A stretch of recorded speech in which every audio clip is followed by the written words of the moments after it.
జపాన్కి చాలా కింద భాగంలో టోక్రా ఐలాండ్స్ అనేటువంటి చిన్న ఐలాండ్స్, చిన్న ఐలాండ్స్ ఉన్నాయి. ఆ ఐలాండ్స్లో ఒక భాగమే ఈ అకుసుకి అనేటువంటి ఐలాండ్. ఈ ఐలాండ్ని జపాన్ ప్రభుత్వం ఖాళీ చేయిస్తుంది. వాళ్ళందరినీ అక్కడ ఖాళీ చేయించి జపాన్లో ఒక స్కూల్ గ్రౌండ్లో కొన్ని ఆవాసాలు ఏర్పాటు చేసి వారిని అక్కడికి తరలించింది. అలాగే ఈ ఎర్త్ క్వేక్స్కి సంబంధించి కూడా అప్డేట్స్ మనం చూస్తున్నాం. సో ఎందుకు చేస్తున్నారు మరి? అయిపోయింది కదా 5వ తారీఖు, సైంటిస్టులు చెప్పినట్లుగా లేదంటే బాబా వంగా చెప్పినట్లుగా ఏం జరగలేదు కదా అనుకుంటే మరి ఎందుకు జపాన్ ప్రభుత్వం ఎందుకు ఈ పని చేస్తుంది అనే ప్రశ్న ఖచ్చితంగా ఇక్కడ ఉత్పన్నమవుతుంది.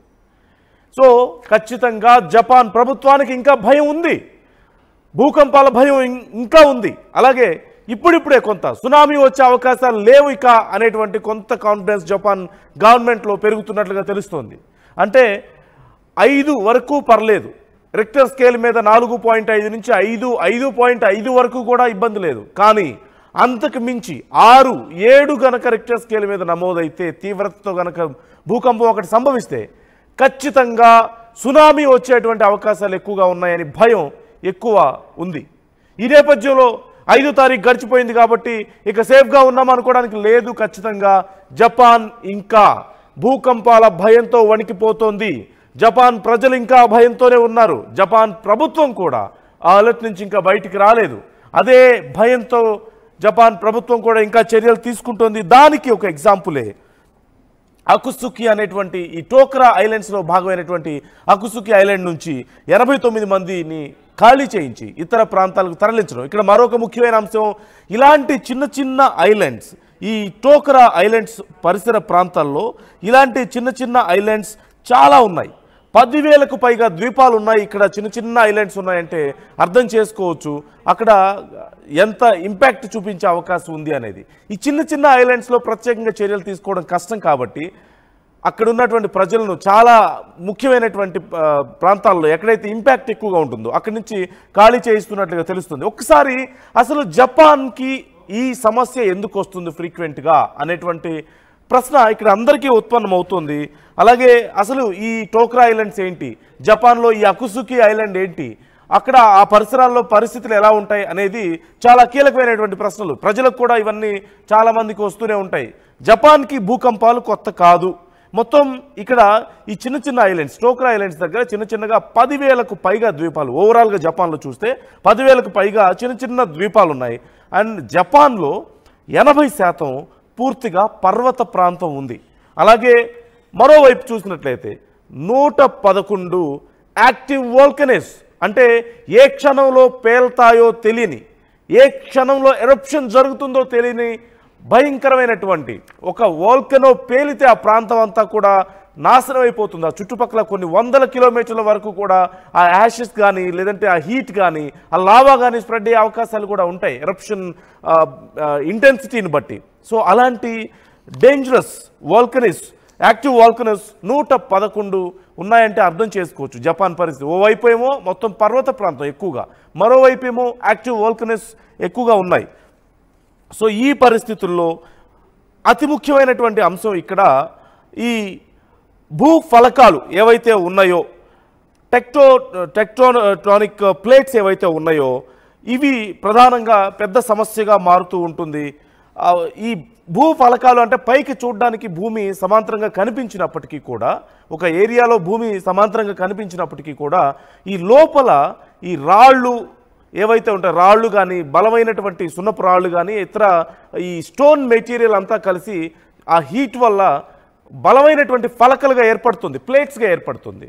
సో వాటి వల్ల ఇవి పైకి కనిపించకపోయినప్పటికీ కదులుతున్నట్లు లోపల అవి కదులుతూ ఉంటాయి. వాటి వల్ల సహజంగా ఎక్కువగా భూకంపాలు అనేవి సంభవిస్తూ ఉంటాయి. కాకపోతే ఒక సింగిల్ ప్లేట్ కనుక పెద్దదిగా ఉంటే సమస్య తక్కువగానే ఉంటుంది. సహజంగా పెద్ద ప్లేట్స్ ఉన్నప్పుడు మూమెంట్ అనేది చాలా తక్కువగా ఉంటుంది.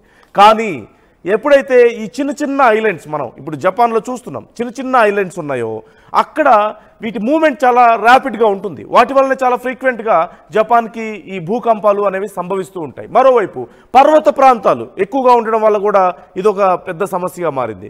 మరోవైపు చూస్తే యాక్టివ్ వాల్కనీస్ ఉండడం, ఈ వాల్కనో ఎరప్షన్ సందర్భంగా కూడా భూమి ప్రకంపిస్తూ ఉంటుంది.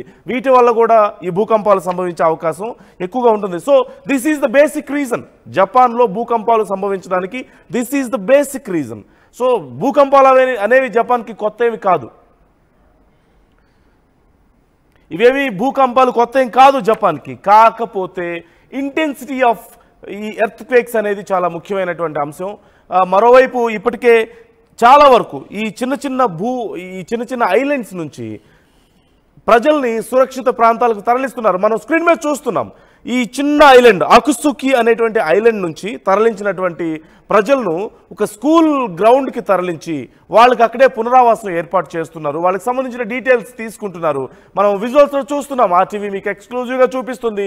జపాన్లోని అకుసుకి ఐలాండ్ని ఖాళీ చేయించి అక్కడి నుంచి జపాన్లో సురక్షిత ప్రాంతానికి తరలించిన తర్వాత వారికి సంబంధించి ఏర్పాట్లు మనం చూస్తూనే ఉన్నాం. మరోవైపు స్క్రీన్లో హాఫ్ మనం అది చూస్తుంటే స్క్రీన్లో లెఫ్ట్ సైడ్ మనం చూస్తున్నాం జపాన్లో భూకంపం దాటికి ధ్వంసమైనటువంటి రోడ్లు, షాపింగ్ మాల్స్, ఇళ్ళు, అంటే వాటి ఇంపాక్ట్ ఎంతవరకు ఉందో మనం చూడొచ్చు. అంటే బయట నుంచి చూడడానికి జపాన్కి కొత్త ఏం కాదు కదా భూకంపాలు అనుకున్నప్పటికీ కూడా ఇంపాక్ట్ ఎంతవరకు ఉందనేది చాలా కీలకం. మరోవైపు వారం రోజుల్లో 1000కి పైగా భూకంపాలంటే రోజులో ప్రతి 2 నిమిషాలకు ఒకసారి భూమి కంపిస్తూ ఉందంటే నువ్వు ప్రశాంతంగా నిద్రపోగలవా? ప్రశాంతంగా తినగలవా? అసలు ప్రశాంతంగా కూర్చోగలవా? నీ ఫ్యామిలీ గురించిన భయం ఖచ్చితంగా ఉంటుంది. నీకు ప్రాణ భయం ఖచ్చితంగా ఉంటుంది. అదే పరిస్థితిని జపాన్లో ఉన్నటువంటి చాలా ప్రాంతాలు, ముఖ్యంగా ఈ టోక్రా ఐలాండ్స్, అలాగే దిగువ ప్రాంతంలో పసిఫిక్ రీజియన్కి దగ్గరలో ఉన్నటువంటి ప్రాంతానికి సంబంధించినటువంటి ప్రజలు ఫేస్ చేస్తూ ఉన్నారు. మనం చూస్తున్నాం రోడ్స్ లెఫ్ట్ సైడ్ మనం స్క్రీన్లో RTV మీకు ప్రజెంట్ చేస్తుంది. ఆ విజువల్స్ జపాన్లో ఈ భూకంపాల దాటికి ధ్వంసమైనటువంటి రోడ్లను మనం చూస్తున్నాం. పూర్తిగా భూమి 2గా చీలుతుందా అన్న స్థాయిలో పెద్ద పెద్ద గోతులు ఏర్పడడం, కాంక్రీట్ అలాగే ఈ తార్ రోడ్లు కూడా, కాంక్రీట్ రోడ్స్ కూడా పగిలిపోతున్నటువంటి పరిస్థితి మనం చూస్తున్నాం. ఈ నేపథ్యంలో ఇళ్ల మధ్యలో కూడా చాలా ప్రాంతాల్లో ఇళ్ళు కూడా ధ్వంసమైనట్లుగా మనం చూస్తూనే ఉన్నాం. గత 2-3 రోజుల నుంచి పరిస్థితి ఎంత దారుణంగా ఉందో. నా కొలీగ్ సచిన్ మనతో జాయిన్ అవుతున్నారు. ఈ అంశానికి సంబంధించి మనతో మాట్లాడడానికి. సచిన్ కూడా దీనికి సంబంధించి ఎప్పటికప్పుడు ఫాలో అప్ చేస్తూనే ఉన్నారు జపాన్లో సిచ్యువేషన్కి సంబంధించి. సచిన్, డీటెయిల్స్ ఏంటి? కొన్ని చిన్న ఐలాండ్స్ నుంచి ప్రజల్ని ఖాళీ చేయించి సురక్షిత ప్రాంతాలకు తరలిస్తున్నారు. అంటే 5 తారీఖు అయిపోయింది కదా, జూలై 5 అయిపోయింది.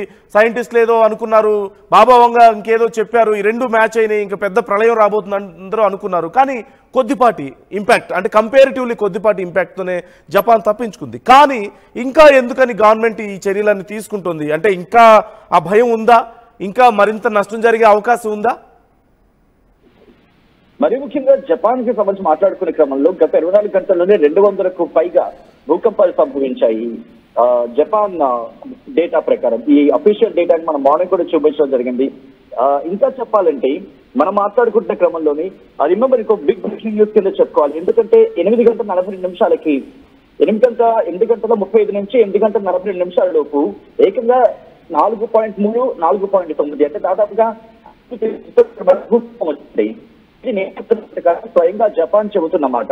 సో ఈ నేపథ్యంలో అక్కడ భూకంపాలు ఇంకా తగ్గలేదు. ఈసారి చెప్పాలంటే అక్కడ ప్రతి 5 నుంచి 8 నిమిషాలకి ఒక భూకంపం అక్కడ సంభవిస్తుంది. అఫ్కోర్స్ సునామీ వార్నింగ్ కి సంబంధించి మాట్లాడుకునే సందర్భంలో కొన్ని ప్రాంతాల్లో 6.5 తీవ్రత కావచ్చు, లేకపోతే 7 తీవ్రత, డిపెండింగ్ ఆన్ అక్కడ సిచ్యువేషన్ బట్టి ఆ సునామీ వార్నింగ్స్ ఇవ్వడం జరుగుతూ ఉంటుంది. బట్ ఇప్పుడు ప్రెసెంట్ సిచ్యువేషన్ చూసుకుంటే ఏం జరుగుతుందంటే ఈ టొకారా ఐలాండ్స్ కావచ్చు, లేకపోతే మరికొన్ని చిన్న ఐలాండ్స్ ఉంటూ ఉంటాయి. అక్కడి నుంచి ప్రజలను ఖాళీ చేస్తున్నారు. ఈ అకుసేకి కావచ్చు, మరి ముఖ్యంగా కావచ్చు కూడా ఈ టొకారా ఐలాండ్ కి సంబంధించి మాట్లాడుకున్న సందర్భంలో ఇవన్నీ అక్కడే ఉంటాయి. ఈ టొకారా ఐలాండ్ కి సంబంధించిన ప్రస్తుతం ఎందుకు అక్కడ ఇంకే ఇంపాక్ట్ లాంటి కొనసాగుతుందంటే కనుక అక్కడ పరిస్థితి ఆ తీవ్రతతో ఉంది. నిన్న మనం ఉదయం మాట్లాడుకున్నప్పుడే 5.5 తీవ్రత, సుమారు 5 నుంచి 5.5 తీవ్రత